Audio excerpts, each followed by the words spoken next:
الحمد لله نحمده ونستعينه ونؤمن به ونتوكل عليه ونعوذ بالله من شرور أنفسنا ومن سيئات أعمالنا من يهده الله فلا مضل له ومن يضلل فلا هادي له وأشهد أن لا إله إلا الله وأشهد أن محمدا عبده ورسوله أرسله بالهدى ودين الحق ليظهره على الدين كله وكفى بالله شهيدا اللهم صل على محمد وعلى آل محمد كما صليت على إبراهيم وعلى آل إبراهيم وبارك على محمد وعلى آل محمد كما باركت على إبراهيم وعلى آل إبراهيم إنك حميد مجيد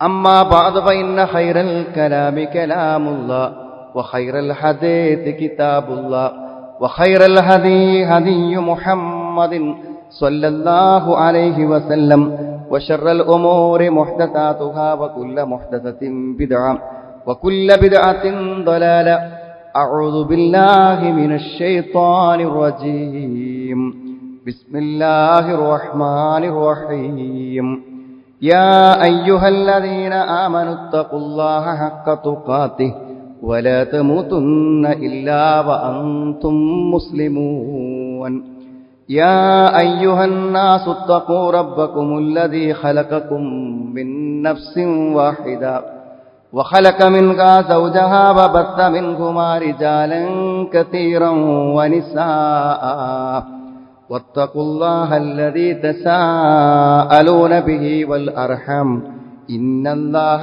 كان عليكم رقيبا يا أيها الذين آمنوا اتقوا الله وقولوا قولا سديدا يصلح لكم أعمالكم ويغفر لكم ذنوبكم ومن يطع الله ورسوله فقد فاز فوزا عظيما ما لكم لا ترجون لله وقارا وقد خلقكم أطوارا സ്നേഹമുള്ള സഹോദരി സഹോദരന്മാരെ, സത്യവിശ്വാസികളെ, സത്യവിശ്വാസിനികളെ, ജീവിതത്തിന്റെ എല്ലാ രംഗങ്ങളിലും അള്ളാഹുവിനെ അറിഞ്ഞുകൊണ്ടും അവൻ സാന്നിധ്യം മനസ്സിലാക്കിക്കൊണ്ടും ശരിയായ വിശ്വാസികളായി മുത്തഖികളായി ജീവിക്കണമെന്ന് എന്നെയും നിങ്ങളെയും ഞാൻ ഓർമ്മപ്പെടുത്തുകയാണ്. എന്നോടും നിങ്ങളോടുമായി വസിയ്യത്ത് ചെയ്യുകയാണ്.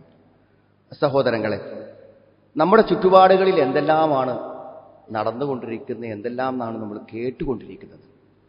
പലപ്പോഴും ഒരു വിശ്വാസി എന്ന നിലക്ക് നമ്മുടെ മനസ്സ് അത്യധികമായി വേദനിക്കുന്ന നിമിഷങ്ങളിലൂടെയാണ് ഒരുപക്ഷെ ഈ ജുമാക്ക് പോലും നമ്മൾ കടന്നു വന്നിട്ടുണ്ടായിരിക്കുക. ആഘോഷങ്ങളുടെ പേരിൽ നടന്നുകൊണ്ടിരിക്കുന്ന പേക്കൂത്തുകൾ എന്തെല്ലാമാണ് നമ്മുടെ ചുറ്റുപാടുകൾ. ലഹരി ഒരു പ്രശ്നമല്ലാതെ ആഘോഷ ദിവസങ്ങളിൽ അത് അനുവാദമാണെന്ന് മനസ്സിലാക്കി പുതിയ പുതിയ കുട്ടികളും പുതിയ പുതിയ തലമുറകളും അതിലേക്ക് കടന്നുകൊണ്ടിരിക്കുന്നു.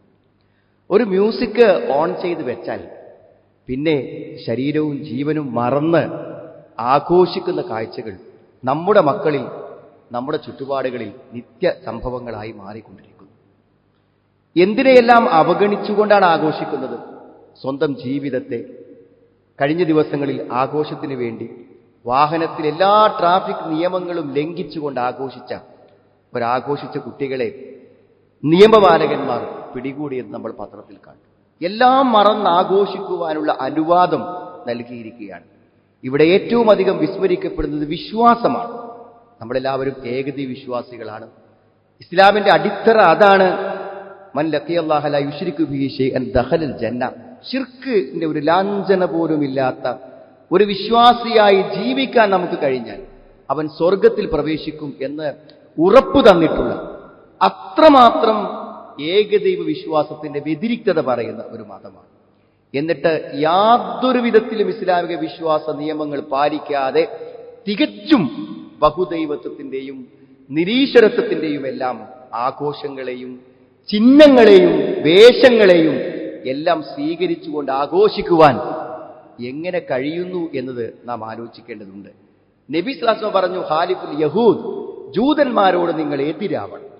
ഇസ്ലാമിന്റെ എല്ലാ അടിസ്ഥാന വിശ്വാസങ്ങൾക്കും എതിരായിട്ടുള്ള ദൈവസങ്കല്പവും വിശ്വാസ സങ്കല്പവുമാണ് അവർക്കുള്ളത്. എന്നിട്ട് പ്രവാചകൻ പറഞ്ഞു നോക്കൂ, നിങ്ങൾ ഒരുപക്ഷെ നമുക്ക് നിസ്സാരമെന്ന് തോന്നും. ഫഇന്നഹും ലാ യുസല്ലൂന ഫീ നിആലിഹിം വലാ ഖിഫാഫിഹിം. നിങ്ങൾ നിസ്കരിക്കുമ്പോൾ നിങ്ങൾ ചെരുപ്പിട്ട് നിസ്കരിച്ചോളൂ. നമ്മൾ പല സ്ഥലങ്ങളിലും നിസ്കരിക്കുന്ന സമയത്ത് മയ്യത്ത് നിസ്കരിക്കുമ്പോൾ, പല സമ്മേളനങ്ങളിൽ നമസ്കരിക്കുമ്പോൾ ഒക്കെ നമ്മൾ എന്ത് ചെയ്യും? പള്ളിയാകുമ്പോൾ അത് വിശുദ്ധമായ ഒരു സ്ഥലമാണ്. അതല്ലാതെ നമ്മൾ പുറത്ത് നിസ്കരിക്കുമ്പോൾ ചെരുപ്പിട്ട് നിസ്കരിക്കാം. അതേപോലെ തന്നെ നമുക്ക് ഹുപ്പ ധരിച്ചുകൊണ്ട് നിസ്കരിക്കാം, സോക്സ് ഇട്ട് നിസ്കരിക്കാം. എന്നാൽ നിങ്ങൾ അങ്ങനെ നിസ്കരിച്ചുകൊള്ളൂ. ജൂതന്മാർ അങ്ങനെ നമസ്കരിക്കാറില്ല എന്നാണ്. ശനിയാഴ്ച പ്രത്യേകമായൊരു നോമ്പ് വേണ്ട, കാരണം അവരുടെ ദിവസമാണ്. മുഹറം 10 നോറ്റപ്പോൾ 9 കൂടെ നോറ്റുകൊള്ളൂ എന്ന് പറഞ്ഞത് അവർക്ക് എതിരാവാൻ വേണ്ടിയിട്ടാണ്. ഇഹ്ദിന സിറാത്തൽ മുസ്തഖീം, എന്നെ നേരായ മാർഗത്തിൽ നയിക്കണം, സിറാത്തൽ ലദീന അൻഅംത അലൈഹിം, അനുഗ്രഹിച്ചയുടെ മാർഗത്തിൽ എന്ന് പറഞ്ഞിട്ട് ഗൈരിൽ മഗ്ദൂബി അലൈഹിം വലദ്ദാലിൻ, പിഴച്ചുപോയ നിന്റെ കോപത്തിന് വിധേയരായ ആളുകളുടെ മാർഗത്തിൽ എന്നെ നയിക്കരുതേ എന്ന്, അവരിൽ നിന്നും വ്യത്യസ്തമായി ജീവിക്കാൻ, അവരുടെ വിശ്വാസങ്ങൾക്കും ആചാരങ്ങൾക്കും എതിരായി ജീവിക്കാൻ, അതിൽ നിന്നും വ്യതിരിക്തമായി ജീവിക്കാൻ ഇസ്ലാം നമ്മളെ പഠിപ്പിക്കുന്ന സുഹൃത്തുക്കൾ. അതൊക്കെ വിസ്മരിക്കപ്പെട്ടു പോവാണ്. സത്യത്തിൽ ഏറ്റവും വലിയൊരു ദുരന്തം വയനാട് സംഭവിച്ചതിന്റെ വേദനകളും ഞെട്ടലുകളും അതുമായി ബന്ധപ്പെട്ട വാർത്തകളും ഇന്നും നമ്മൾ ലൈവായി വായിക്കുകയും കണ്ടു നനയുകയും ചെയ്യുമ്പോൾ സമ്പത്ത് ദൂർത്തടിക്കുവാനും ആഘോഷങ്ങളുടെ പേരിൽ എന്ത് പേക്കൂത്തുകളുമാകുവാനും എങ്ങനെ കഴിയുന്നു എന്ന് ഒരു മനസ്സാക്ഷിയുള്ളവർ ആലോചിച്ചാൽ മനസ്സിലാകുന്ന കാര്യങ്ങളാണ്. ഇത് മാത്രമല്ല സുഹൃത്തുക്കളെ, എന്തെല്ലാമാണ് അമാനത്തുകൾക്ക് വിശ്വസിച്ചേൽപ്പിക്കപ്പെട്ട കാര്യങ്ങൾക്ക് ഒരു വിലയുമില്ലാത്ത അവസ്ഥ. ജീവന്റെ സംരക്ഷണം നൽകേണ്ട ആളുകൾ കൊലപാതകളായി, ഗുണ്ടാ സംഘങ്ങളായി മാറുന്ന കാഴ്ചകൾ, എല്ലാ നിലക്കുമുള്ള വിശ്വാസം നഷ്ടപ്പെടുത്തുന്ന വാർത്തകൾ നമ്മൾ കേൾക്കുന്നു. ഇതൊന്നും നമ്മളെ ബാധിക്കില്ലെന്ന് വിശ്വസിക്കുന്നുണ്ടോ നമ്മളൊക്കെ? എല്ലാം നമ്മളെ ബാധിക്കുന്നുണ്ട്. പലതും നമ്മളെ ബാധിച്ചു പോയിട്ടുണ്ട്. വെല്ലുവിളിച്ചാണ് തെറ്റുകൾ ചെയ്യുന്നത്. അങ്ങനെ ചെയ്താൽ എന്താ വരാൻ, എന്താ സംഭവിക്കാൻ, ഞാൻ അങ്ങനെ ചെയ്യും, നിങ്ങൾക്ക് എന്തു ചെയ്യാൻ പറ്റും എന്നൊക്കെ ധിക്കാരപൂർവ്വം ചോദിച്ചുകൊണ്ടാണ് തെറ്റുകൾ ചെയ്യുന്നത്. നോക്കൂ, നിങ്ങൾ ബിദ്അത്തുകളെ വിട്ടുനിൽക്കേണ്ട ആളുകൾ സുന്നത്തിനേക്കാളും ആഘോഷമായിട്ടാണ് ബിദ്അത്തുകൾ ആഘോഷിക്കുന്നത്. തിങ്കളാഴ്ചയുടെ നോമ്പുണ്ട്, അത് നോക്കുന്ന ആൾക്കാരാ പ്രവാചക സ്നേഹത്തിന്റെ പേരിൽ തെരുവിലിറങ്ങുന്നത്. സുഹൃത്തുക്കൾ, ഒരു സുന്നത്തിന് കൊടുക്കാത്ത, സുന്നത്തിന് യാതൊരു വിലയും കൽപ്പിക്കാതിരിക്കുമ്പോഴും ബിദ്അത്തുകൾ ഏറ്റവും ഗംഭീരമായി നേതൃത്വം നൽകി പണം വിരിച്ച് പ്രത്യേക പരിപാടികളായി, തോരണങ്ങളായി ആഘോഷിക്കപ്പെടുന്നു. അതേപോലെ തന്നെ അള്ളാഹുവിനെ വെല്ലുവിളിക്കുന്നവർ, അള്ളാഹുവിനെ ചോദ്യം ചെയ്യുന്നവർ, അള്ളാഹുവിന്റെ അസ്തിത്വത്തെ പരിഹസിക്കുന്നവർ, ഇതൊക്കെ നമ്മൾ ചുറ്റുപാടിൽ കണ്ടുകൊണ്ടിരിക്കുകയാണ്. സുഹൃത്തുക്കളെ, ഇവിടെയാണ് ഇസ്ലാമിന്റെ പണ്ഡിതന്മാർ നമുക്ക് പഠിപ്പിച്ചിട്ടുണ്ട് അള്ളാഹുവോട് നമ്മൾ കാണിക്കേണ്ട ചില മര്യാദകൾ, അള്ളാഹുവിന്റെ കാര്യത്തിൽ നമുക്കുണ്ടാകേണ്ട ശ്രദ്ധകൾ പണ്ഡിതന്മാർ എണ്ണി പറഞ്ഞിട്ടുണ്ട്. അതൊക്കെ നമ്മളൊന്ന് കേൾക്കണം നമ്മുടെ മനസ്സ്. കാരണം ഈ വിശ്വാസ വ്യതിയാനങ്ങളുടെ കുത്തൊഴുക്കിൽ നമ്മുടെ മനസ്സുകളും നമ്മുടെ വിശ്വാസങ്ങളും പെട്ടുപോകാൻ പറ്റില്ല. അള്ളാഹിനെ കുറിച്ച് മനസ്സിലാക്കുമ്പോൾ ഒന്നാമത്തത് അള്ളാഹുവിനുള്ള നന്ദിയാണ്. ശുക്രു നിഅമല്ലാഹി തആല, അള്ളാഹുവിന്റെ അനുഗ്രഹങ്ങൾക്കുള്ള നന്ദി. നമ്മളെല്ലാവരും പടച്ചോനെ പേടിക്കുക, പടച്ചോനെ സൂക്ഷിക്കുക എന്ന് പറഞ്ഞാൽ ഒന്നാമത്തെ വികാരം അതാണ്. അതെന്താ സുഹൃത്തുക്കളെ, എന്തൊക്കെ ഞാനും നിങ്ങളും അനുഭവിക്കുന്നുണ്ട്. ഒരു പക്ഷേ ജീവിച്ച് മരിച്ചു പോകുന്നതിലിടക്ക് അള്ള നമുക്ക് തന്ന പല അനുഗ്രഹങ്ങളും അനുഭവിച്ചിട്ടും നമ്മൾ അറിഞ്ഞിട്ടുണ്ടാവും. നമ്മൾ അറിയാത്ത അനുഗ്രഹങ്ങൾ അള്ളാഹു നമുക്ക് തരുന്നുണ്ട്. ഉമ്മാന്റെ ഗർഭപാത്രത്തിൽ നിന്ന് നമ്മൾ ശ്മശാനത്തിൽ എത്തുന്നത് വരെ കണക്കില്ലാത്ത അനുഗ്രഹങ്ങൾ അള്ള തന്നു. ഒരു മിനിറ്റ് നമ്മൾ ആലോചിക്കണം, ഈ അനുഗ്രഹങ്ങളുടെയൊക്കെ മേലെ കടന്നുറങ്ങുമ്പോഴേ, നേരം വെളുക്കുമ്പോൾ ആ അനുഗ്രഹങ്ങൾ മുഴുവനും നമ്മളിൽ നിന്ന് തിരികെ വാങ്ങാൻ തന്ന പടച്ചോന് പറ്റും. നിങ്ങൾക്ക് എന്തനുഗ്രഹമുണ്ടോ അത് മുഴുവനും ഞാൻ തന്നു. അള്ള തരാത്ത ഒരനുഗ്രഹവും മനുഷ്യൻ അനുഭവിക്കണില്ല. അപ്പൊ അള്ള തന്ന അനുഗ്രഹങ്ങൾക്ക് നന്ദി കാണിക്കുന്ന ഒരു അടിമയാകണം എന്ന് ചിന്തിക്കുമ്പോൾ സുഹൃത്തുക്കളെ, ഇങ്ങനെയൊന്നും ആകാൻ പറ്റൂല. നമ്മുടെ ജീവിതത്തിൽ നമുക്ക് മാറ്റം ഉണ്ടാകാൻ പറ്റും. അള്ളാഹുവിന്റെ അനുഗ്രഹങ്ങൾ നിങ്ങൾ എണ്ണി നോക്കിയാൽ കണക്കാക്കാൻ പറ്റൂല. നമ്മൾ അള്ളാഹുവിൽ നിന്ന് ഏറ്റുവാങ്ങുന്ന അനുഗ്രഹങ്ങൾ നമുക്ക് പോലും തിട്ടപ്പെടുത്താൻ പറ്റാത്ത അനുഗ്രഹങ്ങൾ തരുന്നവനാണ് പടച്ച തമ്പുരാൻ. അതുകൊണ്ട് ഫദ്കുറൂനി അദ്കുറുക്കും, നിങ്ങൾക്ക് ഓർമ്മയാണ്, മറക്കരുത് സുഹൃത്തുക്കൾ. ഒരു ജീവിതത്തിന്റെ ഒരു ഘട്ടത്തിൽ ആഘോഷത്തിലായാലും സന്തോഷത്തിലായാലും പടച്ചോനെ നമ്മൾ മറക്കാൻ പറ്റൂല. വഷ്കുറൂലി, എനിക്ക് നന്ദി കാണിച്ച് ജീവിച്ചുകൊള്ളൂ. വല തക്ഫുറൂൻ, നന്ദി കേട് കാണിക്കരുത് അല്ല പറയുന്നു. ഒന്നതാണ്, നന്ദിയുള്ളവരാണ്. പടച്ചോന് ഞാൻ നന്ദി ചെയ്യണ്ടേ എന്ന് ചിന്തിക്കുമ്പോൾ ഒരധാർമികതയും ചെയ്യാൻ നമുക്ക് പറ്റൂ. രണ്ടാമത്തെ അറിവ്, അള്ളാഹുവിന്റെ കൽപ്പനകളെ നമ്മൾ ആദരിക്കണം. എന്തുകൊണ്ട്? പടച്ചോൻ നമ്മളെ കാണുന്നുണ്ട്. നമ്മൾ എന്ത് ചെയ്യുമ്പോഴും അള്ളാഹു അതിന് സാക്ഷിയാണ്. അള്ളാഹു കണ്ടാൽ പ്രശ്നമില്ല എന്നാണോ പറയണത്? അള്ളാഹു കണ്ട പ്രശ്നമില്ല എന്നാണോ നമ്മൾ വിചാരിക്കുന്നത്? അള്ളാഹു കാണുക ഒരു കാര്യം ചെയ്യുമ്പോൾ അല്ല കണ്ടാലും എനിക്ക് പ്രശ്നമില്ല എന്നാണോ നമ്മൾ വിചാരിക്കുന്നത്? മാലക്കും ലാ തർജൂന ലില്ലാഹി വഖാറ, അള്ളാഹുവിന് എന്താണ് ഒരു ഗാംഭീര്യം നിങ്ങൾ നൽകാത്തത്? സദാസമയം കണ്ടുകൊണ്ടിരിക്കുന്ന പടച്ചോന്റെ മുന്നിന്ന് ലജ്ജയില്ലാതെ എന്തും ചെയ്യാൻ നിങ്ങൾക്ക് എങ്ങനെ കഴിയുന്നു? യഅലമു മാ തുസിറൂന വമാ തുഅ്ലിനൂൻ, നിങ്ങൾ രഹസ്യമാക്കുന്നതും പരസ്യമാക്കുന്നതും അള്ളാഹു അറിഞ്ഞുകൊണ്ടിരിക്കുന്നു. വമാ തകൂനു ഫീ ശഅ്നിൻ വമാ തത്ലൂ മിൻഹു മിൻ ഖുർആനിൻ, നിങ്ങൾ എന്തു കാര്യത്തിൽ വ്യാപൃതരാകുമ്പോഴും, നിങ്ങൾ ഖുർആൻ പാരായണം ചെയ്യുമ്പോഴും, വലാ തഅമലൂന മിൻ അമലിൻ, നിങ്ങൾ എന്ത് പ്രവൃത്തി ചെയ്യുകയാണെങ്കിലും, ഇല്ല കുന്ന അലൈക്കും ശുഹൂദ, ഞാൻ നിങ്ങളുടെ മേൽ സാക്ഷിയാണ്. അപ്പൊ അള്ള കണ്ടുകൊണ്ടിരിക്കുന്നുണ്ട് എന്നാണ് സുഹൃത്തുക്കളെ. ആ അള്ള കാണാൻ, അള്ള കണ്ടുകൊണ്ടിരുന്നാൽ കുഴപ്പമില്ലാത്തതാണോ നമ്മൾ പ്രവർത്തിക്കുന്നത്, നമ്മൾ കാണുന്നത്, നമ്മൾ ചെയ്യുന്നത്? അള്ളാഹ്ക്കൊരു ഗൗരവവും ഗാംഭീര്യവും ജീവിതത്തിൽ കൊടുക്കലാണ് രണ്ടാമത്തത്. മൂന്നാമത്തത് സുഹൃത്തുക്കളെ, നമ്മുടെ ജീവിതത്തിൽ നമ്മൾ നിസ്സഹായരാണ്. നമ്മളെല്ലാവരും ആലോചിക്കും, നമുക്കൊന്നിനും കഴിയൂല, ഒരു കാര്യത്തിൽ നമുക്ക് കഴിയൂല. എന്താ അങ്ങനെ പറയണു പറയുങ്ങൾ? എന്തെങ്കിലും ഒരു കാര്യത്തിലേക്ക് നമ്മൾ ഇറങ്ങിത്തിരിക്കുമ്പോൾ അള്ള അതിനൊരു തൗഫീക്ക് തന്നില്ലെങ്കിൽ നമുക്കത് ചെയ്യാൻ കഴിയൂല.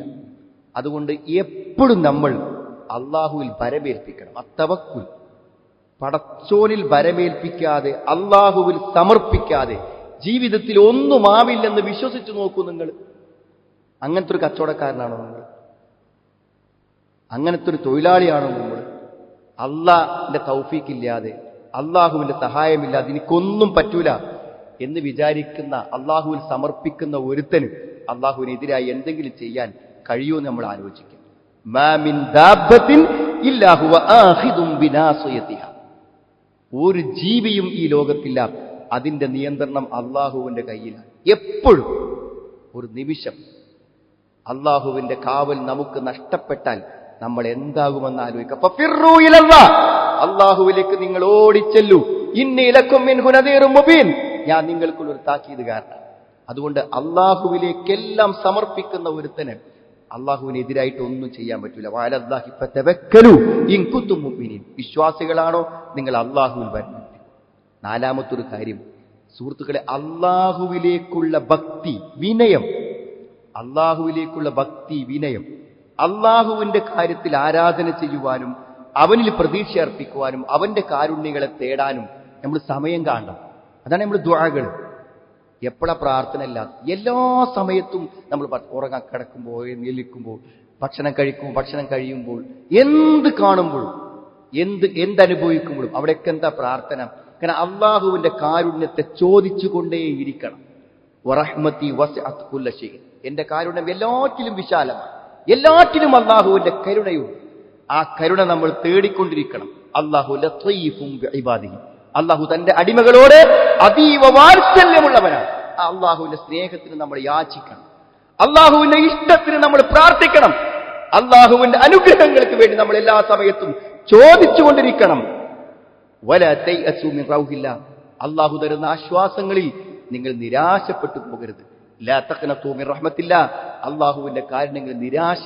എപ്പോഴും അള്ളാഹുവിൽ നിന്ന് ഇങ്ങനെ പ്രതീക്ഷിക്കാം.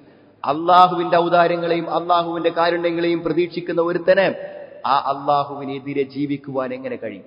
ഇത് നമ്മൾ അള്ളാഹുവോട് പാലിക്കേണ്ട അദബാണ്. അള്ളാഹ് നമ്മൾ പേടിക്കണം, അള്ളാഹുവിനെ നമ്മൾ ഭയപ്പെടണം. ഏത് സന്ദർഭത്തിലും നമ്മുടെ ജീവിതത്തിൽ പ്രതികൂലമായി ഇടപെടും. അള്ളാഹുവിനെ തെറി വിളിക്കുകയും ചീത്ത വിളിക്കുകയും ചെയ്യുന്ന നിരീശ്വരവാദികളെയും യുക്തിവാദികളുടെയും സംവാദങ്ങളും പ്രഭാഷണം കേൾക്കുമ്പോൾ അവരുടെ പേരിൽ നമ്മൾ ലാനത്ത് ചൊല്ലിപ്പോവും. കാരണം നമുക്ക് കേട്ട് നിൽക്കാൻ പറ്റുമോ? അള്ളാഹുവിനെ ഉൾക്കൊള്ളുന്ന, അറിയുന്ന ഒരാൾക്ക് അത് കേട്ട് നിൽക്കാൻ പറ്റുന്നതാണോ നമ്മൾ ആലോചിക്കുന്നത്? എന്താ നമുക്ക് പേടി അറിയൂ? ഇന്ന ബത്ശ റബ്ബിക ലശദീദ്, അള്ളാഹുവിന്റെ പിടുത്തം ശക്തമാണ്. സുഹൃത്തുക്കളെ, വ്യഭിചരിക്കാൻ റൂമെടുത്ത ഹോട്ടലിന്റെ റൂമിൽ അനീതികളും തിന്മകളും ചെയ്യുമ്പോൾ ആ ഹൃദയമൊന്ന് പിടിച്ചു നിർത്തിയാൽ അവൻ ഇറങ്ങിപ്പോരും അവിടുന്ന്. ആ തോന്നിവാസത്തിന്റെ ചിത്രം ലോകം മുഴുവൻ കാണും. ഈ മിടിച്ചുകൊണ്ടിരിക്കുന്ന ഒരു ഹൃദയം ഒരു മിനിറ്റ് നിർത്താൻ, ഒരു കാർഡിയാക് അറസ്റ്റ് തരാൻ അള്ളാഹ്ക്ക് വല്ല പണിയുണ്ടോ? തിന്മയിലേക്ക് നടന്നു പോകുമ്പോൾ, തിന്മക്ക് സാക്ഷ്യം വഹിക്കുമ്പോൾ അതോർമ്മയുള്ള ഒരുത്തൻ ഏതെങ്കിലും തിന്മയിലേക്ക് പോകൂ സുഹൃത്തുക്കളെ? അള്ളാനെ ഭയപ്പെടണം, നമ്മൾ അള്ളാനെ പേടിക്കണം. വല്ലാഹു അസീസുൻ ദുൻതിഖാം, അള്ളാഹു പ്രതാപശാലിയാണ്. അള്ളാഹു ശിക്ഷാ നടപടികൾ സ്വീകരിക്കുന്നവനാകുന്നു. വഇദാ അറാദല്ലാഹു ബിഖൗമിൻ സൂഅൻ ഫലാ മറദ്ദ ലഹു, അള്ളാഹു ഒരാൾക്ക് തിന്മ വിചാരിച്ചാൽ ആ അള്ളാനെ തടുക്കാൻ, അവന് വരുന്ന ദുരന്തത്തെ തടുക്കാൻ ലോകത്ത് മറ്റാർക്കെങ്കിലും പറ്റൂ? പടച്ചവനെ കുറിച്ച് പേടി വേണം സുഹൃത്തുക്കളെ. ആ പേടിയുള്ളവൻ അള്ളാഹുവിന്റെ കൽപ്പനകൾക്ക് എതിരായിട്ട് ഒന്നും ചെയ്യൂല.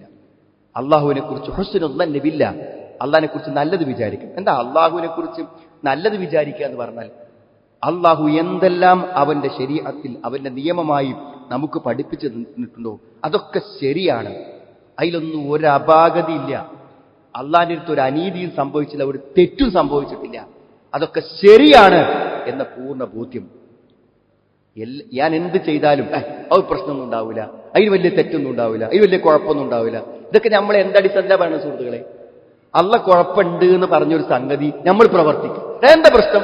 അതുകൊണ്ടൊന്നും കുഴപ്പമുണ്ടാവില്ല, ഇവിടെ എല്ലാവരും ചെയ്യണില്ലേ? അത് അള്ളാഹിനെ കുറിച്ചുള്ള നല്ല വിചാരമല്ല, അള്ള പറഞ്ഞതിനെതിരായിട്ടുള്ള വിചാരമാണ്. വലകിൻ ലനൻതും അന്നല്ലാഹ ലാ യഅലമു കതീറൻ മിമ്മാ തഅമലൂൻ, നിങ്ങൾ വിചാരിച്ചു പോയോ നിങ്ങൾ പ്രവർത്തിക്കുന്ന അധിക കാര്യങ്ങളും അള്ളാഹു കാണുന്നില്ല? വദാലികും വന്നുകുമുല്ലദീ ലനൻതും ബിറബ്ബികും അർദാകും ഫഅസ്ബഹ്തും മിനൽ ഖാസിരീൻ, ഇതൊക്കെ നിങ്ങളുടെ റബ്ബിനെ കുറിച്ചുള്ള നിങ്ങളുടെ മോശമായ വിചാരങ്ങളാണ്. അള്ള എല്ലാം കാണുന്നുണ്ട്. അള്ള പറഞ്ഞ കാര്യങ്ങൾക്കൊക്കെ അതിന്റെ മഹത്വവും ഗൗരവവും ഉണ്ട് എന്ന് നമ്മൾ മനസ്സിലാക്കുക.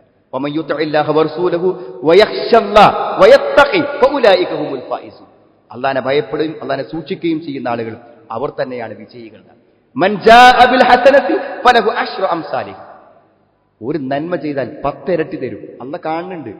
ഒരു നന്മ, ലോകത്തെവിടെയെങ്കിലും ഒരു നന്മ ജനിച്ചാൽ അത് അള്ള കാണാൻ പോവില്ല, അതിന് 10 ഇരട്ടി പ്രതിഫലം കൊടുക്കും. വമൻ ജാഅ ബിസ്സയ്യിഅ, അങ്ങനെ വിചാരിച്ചു പോകരുത്. അതൊന്നും കാണുന്നുണ്ടാവില്ല, ഇതൊന്നും പരിഗണിക്കുന്നുണ്ടാവില്ല, കുറച്ചൊക്കെ എങ്ങനെ ആകാം എന്ന് വിചാരിക്കരുത്. ഒരു തിന്മ ഒരാൾ ചെയ്താൽ ഫല യുജ്സ ഇല്ല, അത് തുല്യമായ ശിക്ഷ അവൻ നൽകും. വഹും ലാ യുദ്ലമൂൻ, അവരോട് അനീതി കാണിക്കുകയില്ല. പിന്നെ സുഹൃത്തുക്കളെ, അള്ള പറഞ്ഞ കാര്യമുണ്ടല്ലോ ഒക്കെ സത്യമായി പോയി. അതിലെന്തോ തസ്ദീഖ്, അള്ളാഹു പറഞ്ഞ കാര്യങ്ങളെ തസ്ദീഖ് ചെയ്യാം, സത്യമായി പറയാം. അപ്പൊ നമ്മുടെ ഇച്ഛയ്ക്ക് യോജിക്കാത്ത, നമ്മുടെ സൗകര്യത്തിന് തടസ്സം നിൽക്കുന്ന, നമ്മുടെ ആഗ്രഹങ്ങൾക്ക് വിഘാതമാകുന്ന പലതും അങ്ങനെയൊന്നും പടച്ചോൻ പറഞ്ഞിട്ടുണ്ടാവില്ല. കണ്ടോ, പടച്ചോൻ എന്തു പറഞ്ഞോ അത് അതുപോലെ സംഭവിക്കും, അത് സത്യമാണ് എന്ന് നമ്മൾ. വമൻ അസ്ദഖു മിനല്ലാഹി ഖീല, അള്ളാഹിനെക്കാളും സത്യം പറയുന്ന ആരാരല്ല. അള്ളാഹു പറഞ്ഞ ഒരു കാര്യത്തിൽ, അതിന്റെ ഒരു യുക്തിയിലും അതിന്റെ ഒരു സാധുതയിലും നമുക്ക് എന്തുണ്ടാവാൻ പറ്റൂല? സംശയം ഉണ്ടാവാൻ പറ്റൂല. മാത്രവുമല്ല, അള്ളാഹുവിന്റെ കൽപ്പനകൾ എന്തെല്ലാം ഉണ്ടോ അത് നമ്മൾ പൂർണ്ണമായി കീഴുന്നു. പറ്റും പോലെയൊക്കെ ആവാം, കഴിയും പോലെയൊക്കെ ആവാം, അത്രയ്ക്കല്ലേ നമ്മളെ കൊണ്ട് കഴിയുള്ളൂ. സുഹൃത്തുക്കളെ, ഇതൊക്കെ പറയുന്ന ആളുകളാണ് ഞാൻ നേരത്തെ സൂചിപ്പിച്ച എല്ലാ വേണ്ടാവൃത്തികളും എല്ലാ പരിധികളും ലംഘിച്ചു പോകാനുള്ള ന്യായങ്ങളേതാണ്. അള്ളാഹിനെ കുറിച്ച് വേണ്ട പോലെ മനസ്സിലാക്കിയ ഒരാളെ സംബന്ധിച്ചിടത്തോളം ഇതൊന്നും സാധ്യമല്ല സുഹൃത്ത്. നമുക്ക് അള്ളാഹുവിന് കീഴ്പ്പെട്ട ഒരു വഴിയിൽ മാത്രം തസ്ലീം അല്ലെങ്കിൽ ഇൻഖിയാദ്, അള്ളാഹുവിന് പൂർണ്ണമായും നമ്മൾ സമർപ്പിക്കാം. വമാ കാന ലിമുഅ്മിനിൻ വലാ മുഅ്മിനത്തിൻ ഇദാ ഖദല്ലാഹു വറസൂലുഹു അംറാ അൻ യകൂന ലഹുമുൽ ഖിറ, അള്ളാഹും റസൂലും ഒരു കാര്യം കൽപ്പിച്ചു കഴിഞ്ഞാൽ അതിൽ പിന്നെ അവർക്കൊരു സ്വാതന്ത്ര്യമില്ല. ഒരു വിശ്വാസിക്കും വിശ്വാസിനിക്കും അങ്ങനെ പറ്റൂല. പിന്നെ വമൻ യഅസില്ലാഹ വറസൂലുഹു, അള്ളാഹു റസൂലും ആരെങ്കിലും എതിർ പ്രവർത്തിച്ചാൽ ഫഖദ് ദല്ല ദലാല മുബീന, അവൻ അങ്ങേയറ്റം വഴിതെറ്റിപ്പോയിരിക്കുന്നു.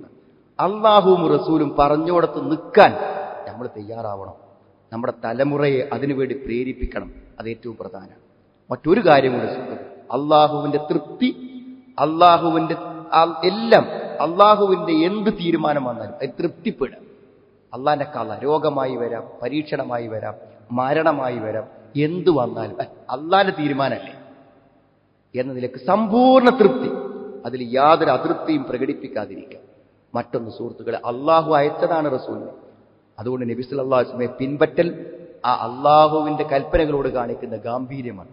അത് നബിയുടെ വഴിയെ ഇത്തിബാഉ റസൂൽ, റസൂലിനെ പിൻപറ്റുക. 10 കാര്യങ്ങൾ അൽ അദബു മഅല്ലാഹ് എന്ന് പറഞ്ഞ് പണ്ഡിതന്മാർ ക്രോഡീകരിച്ച് പറഞ്ഞതാണ് ഇവിടെ എണ്ണി പറഞ്ഞത്. ഈ കാര്യങ്ങൾ നമ്മുടെ മനസ്സിൽ നിലനിൽക്കുമ്പോൾ ഞാനൊരു നന്ദിയുള്ളവനാവണ്ടേ? ഇതൊക്കെ അള്ള കാണുന്നുണ്ടല്ലോ, ഞാൻ അള്ളാനെ പേടിക്കണ്ടേ? എല്ലാം എനിക്ക് അള്ള തന്നിട്ട് വേണ്ടേ? അള്ള പറഞ്ഞത് ശരിയായിരിക്കുമല്ലോ എന്നൊക്കെ ചിന്തിക്കുന്ന ഒരാൾക്ക് മാത്രമേ ആ വിശ്വാസത്തിൽ ഉറച്ചു നിന്ന് മുന്നോട്ട് പോകാൻ പറ്റൂ. ശിർക്കിന്റെ ഒരു ലാഞ്ചന പോലും ഇല്ലാതെ അള്ളാഹുവിന് കീഴ്പ്പെട്ട് അവന്റെ നിയമങ്ങളെ പാലിച്ച് യഥാർത്ഥ വിശ്വാസികളായി ജീവിക്കാൻ അള്ളാഹു നമുക്ക് എല്ലാവർക്കും തൗഫീഖ് പ്രദാനം ചെയ്യും. അൽഹംദുലില്ലാഹ് ഹംദൻ കസീറൻ തുയ്യിബൻ ബാറകൻ ഫീഹി വസല്ലല്ലാഹു അലാ മുഹമ്മദിൻ വഅലാ ആലിഹി വസ്വഹാബിഹി അജ്മഈൻ അമ്മാ ബഅദ്. ഒരിക്കൽ കൂടെ അള്ളാഹുവിനെ സൂക്ഷിച്ച് ജീവിക്കണമെന്ന് എന്നെയും നിങ്ങളെയും ഞാൻ ഓർമ്മപ്പെടുത്തുകയാണ്. സുഹൃത്തുക്കളെ, മക്കളെ ഭയപ്പെടുന്നവരാണ് ബഹുഭൂരിപക്ഷം രക്ഷിതാക്കൾ. നമ്മൾ ഭക്ഷണം കൊടുത്ത്, നമ്മൾ സംരക്ഷിച്ച്, നമ്മൾ സ്നേഹിച്ച് വളർത്തിക്കൊണ്ടുവരുന്ന മക്കളോട് ധൈര്യപൂർവം പാടില്ലാത്തൊരു കാര്യം പാടില്ല എന്ന് പറയാനുള്ള ധൈര്യം രക്ഷിതാക്കൾക്ക് നഷ്ടപ്പെട്ടു പോയി എന്നതാണ് ഇന്നത്തെ തലമുറയുടെ വഴികേടിന്റെ ഏറ്റവും വലിയ ആധാരം. കുട്ടികൾ പറയുന്നത് എന്തും സാധിച്ചു കൊടുക്കുന്നു എന്നത് ഒരു ഭാഗത്ത് മാറ്റിവെച്ചാലും പറ്റാത്തത് പറ്റില്ലെന്ന് പറയാനുള്ള ഒരാത്മധൈര്യം നമ്മൾ കാണിക്കണം. അതിനുള്ള ഒരു ഗഡ്സ്, അതിനുള്ള ഒരു സ്വാധീനം, അധികാരം നമ്മുടെ മക്കളിലുണ്ടാകും. അത് ചെറുപ്പം മുതൽ നമ്മൾ പാലിക്കണം. ഇടയ്ക്കിടയ്ക്ക് അവരോട് നോ പറയണം, പറ്റില്ലെന്ന് പറയണം. എന്തും അവരെ തന്നെ നശിപ്പിക്കുന്ന കാര്യങ്ങൾ, അവന്റെ ജീവൻ പോലും അപകടപ്പെടുന്ന ഒരു കാര്യത്തിന് സമ്മതം ചോദിച്ചാലും പാടില്ല മോനെ, പാടില്ല മോളെ എന്ന് പറയാൻ നമുക്ക് പറ്റാത്തതാണ് സുഹൃത്തുക്കളെ. മറുപടി പറയേണ്ടത് അള്ളാഹിനോട് ശരിക്കും മറുപടി പറയേണ്ടത്. കാരണം അത് അള്ളാഹ് നമ്മളെ ഏൽപ്പിച്ചൊരു ദൗത്യമാണ്. അവർക്ക് വാപ്പയായി നമ്മളേ ഉള്ളൂ, ഉമ്മയായി നമ്മളേ ഉള്ളൂ. അതുകൊണ്ട് അരുതാത്തത് അരുതെന്ന് പറയാൻ ഉള്ള ധൈര്യം നമ്മൾ കാണിക്കണം. ഇന്ന് സമൂഹത്തിൽ നടക്കുന്ന, ചുറ്റുപാട് നടക്കുന്ന ഈ പേക്കൂത്തുകളെല്ലാം ഒരു വാപ്പന്റെ നിന്ന് പൈസ വാങ്ങി, അവിടുന്ന് വേഷം കെട്ടി, അവിടുന്ന് സമ്മതം വാങ്ങി, അവര് വണ്ടി കൊടുത്ത്, വാഹനം കൊടുത്ത് പറഞ്ഞയക്കണം, ക്യാഷ് കൊടുത്ത്, പോക്കറ്റ് മണി കൊടുത്ത് പറഞ്ഞു വിടുന്നതാണ്. ഒരു കാര്യം ആലോചിക്കണം. എല്ലാ നിലക്കും മതത്തെയും ജീവിതത്തെയും മുഴുവനും നശിപ്പിക്കുന്ന ഇത്തരം തോന്നിവാസങ്ങൾക്ക് മക്കൾ ഒരുങ്ങുമ്പോൾ നോ എന്ന് പറയാൻ ആത്മധൈര്യമുള്ള മാതാപിതാക്കളാകാൻ നമുക്ക് പറ്റിയില്ലെങ്കിൽ സുഹൃത്തുക്കളെ, പുതിയ തലമുറയെ നിയന്ത്രിക്കാനോ അവരെ ജീവനോടെ നിലനിർത്താനോ അവരെ സുരക്ഷിതമായി പരലോകത്തെത്തിക്കാനോ നമുക്ക് കഴിയാതെ വരും. അതുകൊണ്ട് രക്ഷിതാക്കളുടെ ഉത്തരവാദിത്വം ശരിയായി നിർവഹിക്കണമെന്ന് ചുറ്റുപാടുകൾ നമ്മളോട് പറയുന്നുണ്ട്. അള്ളാഹു നമ്മളെ ഏൽപ്പിച്ച ബാധ്യതകളെ ശരിയായി നിർവഹിക്കുവാനും യഥാർത്ഥ വിശ്വാസികളായി മുന്നോട്ട് പോകാനും അള്ളാഹു നമുക്ക് എല്ലാവർക്കും തൗഫീഖ് പ്രദാനം ചെയ്യുമാറാവട്ടെ. അള്ളാഹു ഞങ്ങളിൽ നിന്ന് വന്നുപോയ തെറ്റുകളെ ഞങ്ങൾക്ക് പുറത്തു മാപ്പായി തരുന്ന റഹ്മാനെ, നിന്റെ സാന്നിധ്യവും നിന്റെ അനുഗ്രഹവും മനസ്സിലാക്കിക്കൊണ്ട് നിന്റെ കൽപ്പനകളിൽ കീഴ്പ്പെടുന്ന യഥാർത്ഥ വിശ്വാസികളിൽ ഞങ്ങളെല്ലാവരെയും ഉൾപ്പെടുത്തുക റഹ്മാൻ. എല്ലാ തിന്മകളിൽ നിന്നും, എല്ലാ പരീക്ഷണങ്ങളിൽ നിന്നും, പ്രതിസന്ധികളിൽ നിന്നും ഞങ്ങൾ നീ കാത്തുരക്ഷിക്കണമെന്നാണ്. വ്യത്യസ്തമായ രോഗങ്ങളും ബുദ്ധിമുട്ടുകളും അനുഭവിക്കുന്നവരാണ് ഞങ്ങളിൽ പല ആളുകളും. അവർക്ക് നീ രോഗശമനവും ആശ്വാസവും പ്രദാനം ചെയ്യണമെന്ന് റഹ്മാൻ. അള്ളാഹു നിന്റെ ദീൻ ഏറ്റവും ശരിയായ രൂപത്തിൽ ആളുകൾക്ക് എത്തിച്ചു കൊടുക്കുന്ന പരിശ്രമങ്ങളെ നീ വിജയിപ്പിക്കണമേ റഹ്മാനെ. اللهم اغفر للمؤمنين والمؤمنات ربنا اصرف عنا عذاب جهنم إن عذابها كان غراما إنها ساءت مستقرا ومقاما ربنا هب لنا من أزواجنا وذرياتنا قرة أعين واجعلنا للمتقين إماما ربنا تقبل منا إنك أنت السميع العليم وتب علينا إنك أنت التواب الرحيم ربنا آتنا في الدنيا حسنة وفي الآخرة حسنة وقنا عذاب النار والحمد لله رب العالمين. اللهم صل